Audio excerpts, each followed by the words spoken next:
Hey, what's up, everybody?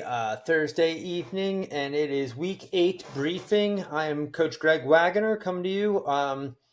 My partner Lori still in Mallorca, coaching people and having a good old time. She was did a little live video and shared some of her surroundings and her stories for her situation. So check that out. And yeah, let's get into it, guys.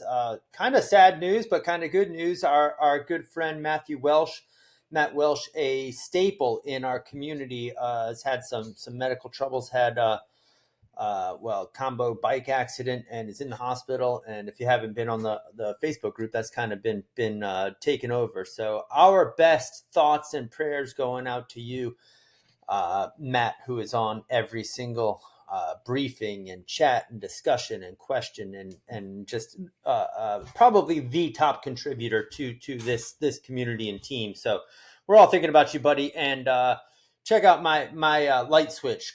Okay, last week I showed off my bookshelf and the light switch was dangling, and Matt wrote me right after the briefing and practically offered to drive up here and help me get it sorted out. So that's just the type of guy we're dealing with. So, all right. So, cool guys. What is going on? Well, it is, we're trying to stay motivated with something like that going on. Our friend down, out of commission, and we're trying to stay motivated. So let's recap and reflect. The Fred 50 was a fantastic success. What fun that was. So thank you, Fred, for that inspiration and motivation, and also others who did any event. Natalie, I mentioned, did her awesome ride in California, and the next event, I think we want to do this monthly. I'll have a day for you to get out and do something, and we have exactly that next month, May 18th. I call May 18th get out and ride day. So plan something, do something that is challenging. I'm looking in the 80-mile-ish range for a gravel route, something I did last year as a tribute to my dad. If you have another reason to get out and do something hard, just put it on your schedule. If you have an event that day, even better. But yeah, get out and do something. May 18th, and we'll all go together. All right, cool guys. Let's see. Hang on, I'm switching back and forth here. Speaking of events, who's doing Pelafondo? Who's doing Pelafondo this coming weekend? That's a big one. My buddy Landon does a great job. He's been doing it for years. I think there's 4 every year still. He also does climb events. He does stride events for running. So show him some support. And if you're doing any type of thing, you can just sign up for Pelafondo and be part of that fun. So that's awesome. And but speaking of our challenge, we're in week 8. Okay, we're finishing up week 7, and hope everybody got through my zone 6 intervals. I know there's some grumbling and the Power Zone Max classes. There was some hard work going on this week, so hope everybody got through it well. But let's talk about recovery week. Week number 8 is typically recovery, and this one is no different. So let me get my training peaks up here and see if I am ready for that. Hang on 1 second. All right, so we have challenge, the March 24 challenge. See, I have all these plans in Training Peaks. It's pretty fun to have a library of training plans after all these years of doing this. But anyway, I have a bunch of endurance rides for you, and if you're following the timers, here's what we have. We have a endurance or a 80-70 ride, and they're 5-minute intervals. So you'll do 5 minutes at 70, 5 minutes at 80, 5 minutes at 70, 5 minutes at 80. If you want to do something similar but a little bit different, that's fine. But the point of these rides this week, all of mine, are to chill, recover. 80% might even be a little bit too intense. These should not be taxing. They should not be difficult. But so I just picked different structures and kept it at 80-70. So the next one on Wednesday is 8 minutes at 70% and 8 minutes at 80%. Back and forth like that. Have a good look at that one. The Thursday ride then moves on. I believe that is 6 minutes. So I just picked different times and went back and forth. So net net there's a 75% interval at the end of this one. I was just going to say the net intensity is that borderline of zone 2, zone 3. Again, maybe that's a little bit hard, but I think for going throughout the whole week, that's going to end up being pretty chill. Saturday, we have a little bit longer, 1 hour. I mean, you can stretch it out if you have a reason to, but the point of the week is to recover, not to put extra strain and not to overdo it for sure. So 10 minutes. And then Sunday, I believe, is just a straight across zone 2 interval. Guys, you can play the classes. You can play the classes that go along with the Peloton schedule. You can do this schedule. You can do these rides while playing those classes is what I'm saying. Or you can do just ride. You can do it outside. You can do it on your smart trainer. There are a number of ways that you can do this schedule, and recovery week is no different. So here, let's get rid of that one. And then over here on the, I call it the training block 2 for Peloton. So these are the Peloton classes. Okay, let's get down here to week 8. Oh, and we'll go back and do the TSS. You'll see it's quite a bit lower. So week 8, I think Lori has a bunch of Power Zone endurance classes. So here is a Sam Yo ride, and this is the structure of it. Yeah, look at your zone 3, zone 2, zone 3, zone 2. Same as me. If you go for the middle of the zones, you might be a little bit higher than where I put you. The way these come to us, they're in 83% and 66%, but you can get the idea of the general structure. Do it as called, but take it easy. I think Lori will agree that this week is not for breaking records. Same thing, a bunch of combinations of 83%, 66%. Again, that's the way they come to us, but it's zone 3, zone 2, zone 3, zone 2. Okay, there's a Matt Wilpers ride on Wednesday, a 30-minute ride. Okay, nice and easy. We're gonna chill next week. Think about what else you can do during the week to really get recovered and step up your recovery game to be ready for the next challenge. Again, this looks like a bunch of 4-minute, 3-minute intervals, maybe a 2-minute one right there. That is a Dennis ride, and that is a 45 minutes. So PZE, again, zone 3, zone 2, all the way across. I guess we did pick a Power Zone ride for the end of the challenge, which I'm all in favor of. Is that right? Did we do this one last week? Hang on one second. No, sorry. This is what was confusing me. See this one from Wednesday that we did? So this would have been just yesterday. This looks very similar, but it is a different date, 3/16. And this one is from 3/11. So Olivia, looks like this one was the warm up to this one that you just did yesterday. So this is a 45-minute ride on Saturday. And then you have looks like a Ben Aldis ride on Sunday for the final ride of the challenge, and 45 minutes again, a PZE, and yeah, finish it out. Go. So I guess there is a test. You could warm up and do the test of your choice. Now, we've been saying for months and months and even all last year, if you're up for a test, yes, at the end of the challenge, this is a good day to test if you're up for it and if you think it's right. If you think you need new zones, or if you think you want to see where you are, that's a good time to do it. But if you're not testing, and which I think that's the bulk of us at this point, unless this is your first run at a challenge, then yeah, go ahead and do a test. But total training stress score for the week is 212, so down nicely from the 354 that we are in this week. Y'all still have Saturday and Sunday to go, and then if we pop back over to the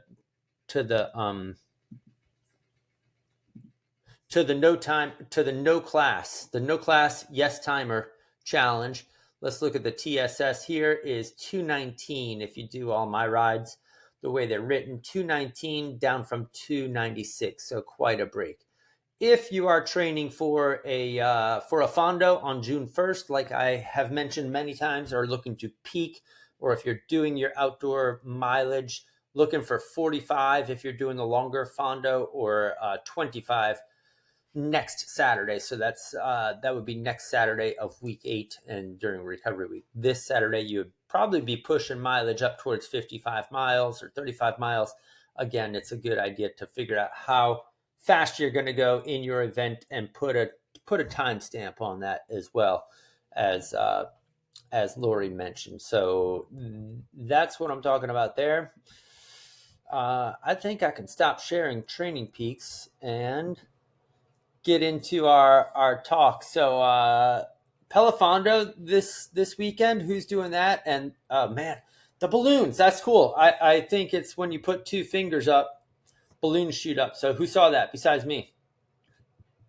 Hang on, let me get my all right. So Pelafondo, yes, this weekend. Awesome. Good luck to everybody. I'm going to talk about what I'm doing.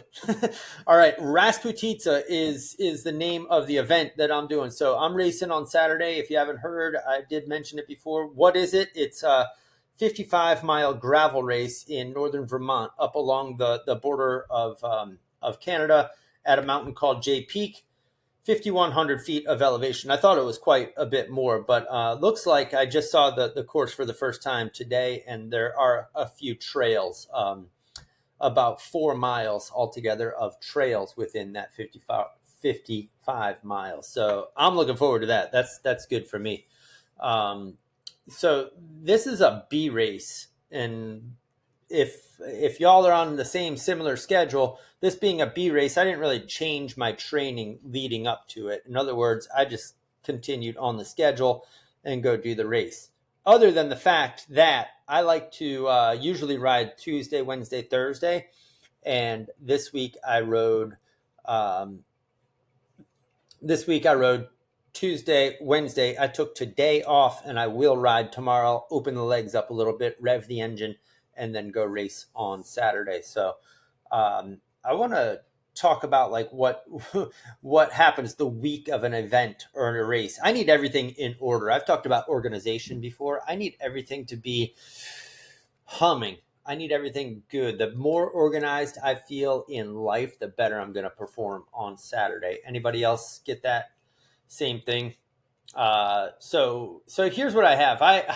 I took let's go through the few things that I'm talking about. So my bike needs to be in order. Obviously, that's what I'm going to race on. I need my bike ready, and I made an attempt at a chain cleaning video, and it didn't look like many people saw it or commented on it, which is kind of funny because I am not a YouTube content creator, and it's a pretty bad video, but check it out anyway. It does show a very dirty chain and a very clean one at the end, and that's the point of it, is that you got to clean your bike, right? What better reason to clean your bike than for race week? Otherwise, my poor bike is just going to get dirtier and dirtier. Anyway, it was fun thinking that maybe I was taking you all along and showing you how to clean the bike, or that I was cleaning the bike, something like that. So anyway, check that out. It's in the chat of this briefing. So I also cleaned the whole bike. I put fresh sealant in the tires. I checked the brake pads. I remembered to charge the battery for the shifter. So my derailleur is electronic shifter. There's a battery. It's right here on my desk, actually. I will also make sure my Wahoo, my computer, is charged. So that is in the works. Let's see. I'm thinking actually tomorrow, and I've been thinking about this for a while, of double wrapping the handlebars. What do y'all think? I think two sets of handlebars on 2 sets of tape on the handlebars, just to soften it up a little bit and make it thicker. I think I'll have a better grip on it. No, I shouldn't do it the day before a race. I should have done it before, like, this week, but I might give it a try anyway, last minute. All right. So that's the bike. What about, I have 2 tubes. I have 2 inner tubes in case I get flats, and I have 2 CO2 cartridges. I have tire levers, and I have that all in the saddle pouch. So that's in there. Let's move on. So the bike is going to be set, right? That's the bike. What about hydration and fuel? I've talked about this many, many times, and I talk about this with athletes all the time. What is your strategy? Hydration and fueling. And for training rides, I probably don't do as well at this as on events. So on events, I've got it dialed, though. I've got 2 Scratch Super Fuel bottles. They have 100 grams of carbohydrates each. I've got one water bottle with Scratch Hydration. That's only 20 grams of carbohydrate, but it's not meant to be carbohydrate, but it counts. And then I have 4 of these untapped, my favorite, my go-to untapped maple syrup. I will actually find this is plain syrup. I'll get some flavored ones. One of them is coffee infused syrup. I like that one for like hour 2.5, hour 3. That one hits the spot. So altogether, I have 220. I have 320. Is that right? Yeah, 320 grams of carbohydrates times 4 is about 1,280 calories. I'm looking to be done in about 3.5 hours, 4 hours, maybe. I have enough fuel for 4 hours, I feel like. Uh, so I'll be glad to take a friendly water, just plain water, at any aid stations, and take advantage of that. And if I get deep into the hours and the time, I will find some more calories at an aid station. But my plan is to not stop at any of those things, if that's doable. All right, that's hydration, that's fuel. What about myself in this week leading up to event week? And hopefully this is relatable to you all, whether you're doing Pelafondo or whether you're just gearing up for a big ride, or just, I don't know. I find it helpful to go through the list once in a while. So for myself, I've been trying for quality sleep all week. Quality, not necessarily quantity, but quality. And that means setting a lot of things up so that you don't get woken up, so that you get to bed on time, so that you're tired at bedtime. Just kind of living your days so that you are ready, but also drinking a little bit more water, a little bit less coffee during the week. I used to go crazy and go no coffee on race week, so that the coffee on race day works a lot better. You're like, zing. It's awesome. Okay, so that's that's myself for sleep and drinking coffee, or drinking water or coffee. I usually ride. I think I said this already. I usually ride Tuesday, Wednesday, Thursday. So since race day is on Saturday, I like to take Thursday off and race. So 2 days before, I've just, by trial and error, I found that 2 days before an event, I need to have that day off. And so next is stress management. How do I keep stress at a minimum during this week? Well, my approach is to support the rest of my family, my community, make sure they are all supported, and so that they feel good when I leave for race day, and that I feel good that they are taken care of and they're set up and they're not going to have problems. That's important to me. So I let them know also that this is important to me and that I need the support that day. And it's way better to hear, how did you do at the end of the race, rather than what time you coming home. It's not fun to feel rushed. It's not fun to feel like you're putting other people out by going to these events. And so a little bit more on that in a second. Next is visualization. Y'all can visualize your event the week of the event, okay? A few times each day, probably yesterday, today, especially as the race is getting closer. Remember, this is not like, I don't care so much about this one. It's just fun to go through the process, and having to give this talk takes me through it a little bit. So a few times each day, I'm visualizing, packing everything, shoes and helmet. Almost always, somebody forgets shoes and or helmet, eye protection, all of the things, your kit. You don't know what the weather's really going to be, so you kind of got to pack and bring everything. Anyway, visualize the early drive. Leave at 4:30 a.m. from here for an 8 a.m. start, 2.5 hours away. Visualize the event venue if you've been there, the course or the conditions, the terrain, the weather as it becomes known. Who checks the weather before they're going on a trip or going to a bike event, a bike race? Absolutely, check the weather. Okay, I imagine getting there, get into the venue, soaking in the atmosphere, putting the race number on, lining up, starting, getting in position for the first climb, the trails. The trail sections, looks like the first one is a downhill, so I want to be in good position for that. I'm thinking about this stuff. I want to stay alert for opportunities, but also for obstacles. A few times this week, I've thought about, what does hour 1 feel like in a race? What does hour 2 feel like? Hour 3, and yeah, get into fourth hour. You need to know what that feels like, and get in touch with that feeling beforehand. I imagine 3.5 hours, 3.5 to 4 hours of riding within myself, within my capabilities. I imagine using my power meter because I train with power. I know what my capabilities are. They haven't all of a sudden changed. So I know what I should be doing, but I also trust myself to push when needed. If I have to chase somebody down, or if I have to stay with a group, or if I have to let a group go, I have to make decisions. Um, so I imagine watching the other racers and picking who to latch onto. I imagine who can help me. How do I pick who can help me move through the course faster, more efficiently? Um, when do I separate from a group?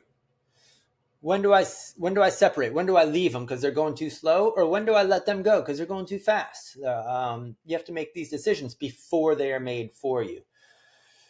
I imagine the finishing miles of the race, and who am I with? Am I alone, or am I with a group of people? Do I want to be in the front of that pack? Is it uphill or is it downhill? Am I going to be able to sprint to beat the small group of people that I'm with? Recently, the answer is no. At the end of 3.5, 4 hours, my legs have had zero anaerobic capabilities, and when I ask them to go fast, they just laugh at me with cramps. So finishing the race is going to be key. If I have a sprint at the end, that would be amazing, but I'm not expecting it. So I even visualize after the race, like I've thought about it, and it's just for a few seconds. Think about finishing, and afterwards you're walking around, find somebody you know, meet somebody you don't know, enjoy the meal they provide, talk to some people. It's an awesome community, just like this one, just like this team. The people that show up to these races are very friendly and family oriented. So I even look forward to the drive home, the 2.5 hours driving home, and I'm tired, I'm fatigued, but there is definitely a Ben and Jerry's stop, a well-deserved Ben and Jerry's stop in northern Vermont along the way. And I look forward to the rest of the evening at home with my family and the post-race hangover that and everything just feels awesome. And I hope that feeling lasts for days and days and maybe even a couple weeks. And that's what we all do this for. What about gratitude? Especially with our friend Matt, and the fact that we get to train and go to and compete or complete hard events. We get to do these things, and it's cool. It's easy to forget that a lot of people can't. Maybe it's a financial reasons or responsibility reasons, or maybe it's health reasons, right? Not everybody can go out and race this weekend. So express some gratitude. Absolutely. Do it out loud. Do it just in thought, in prayer, whatever works for you, but some thought and some gratitude. Absolutely. So thank you to everybody who makes it possible for me to go and race my bike. You guys are done awesome. This training block, what amazing family team to train with. I'm so motivated by you all and watching you push the limits. Take next week, recovery week. Take it seriously. We didn't talk about recovery week too much right here in this briefing, or even during the week in training peak. In Facebook, but take a look back at past challenges and look for the briefings and look for the discussions, or even better yet, start a discussion on your own. Hey, what are y'all doing for recovery? I am going to get a little extra sleep. I am going to ride a little easier. I'm going to eat a little better, drink a little bit more water, work on my stress. All of the things that I just mentioned can come together and make your recovery week. It's not just riding easier. There's a lot more to it. If you're gearing up for an event, so I've been talking about a peak performance June 1st, and then again in October. But if you're gearing up for that peak performance June 1st or close to that, please come back to the next training block. Okay, I'm going to take you there June 1st. You can show up to the Hincappy where I'll be, and some of the other coaches and some of the people here. Or if you're going to a different event, either on June 1st or close to it, come do my schedule and Lori's as well. And we do officially have a 1 week break after this recovery week, but I will post some timers in the Facebook group to get you through. So especially if you're gearing up for a peak, then look for those and hit me up if you don't see them. But be prepared to come back swinging, because week 1 will be harder. It's going to be different. It's not going to be 3 weeks gradually increasing. It's going to be week 1 is probably going to be harder overload week, and then gradually taper down into June 1st, because that lands on week 4 of the challenge. All right. I don't have any more to ramble on about, except for that, hey, Matt Welsh, the whole team is sending you lots of love. Get home, get well. We love you, brother. And hey, look at my light switch. I already said that at the beginning. Matt, check out the light switch. If that was the cause of you to have heart problems, I am sorry. But the electrician, he wrote me right away. So anyway, love to everybody. Have a good one. I will talk to you soon.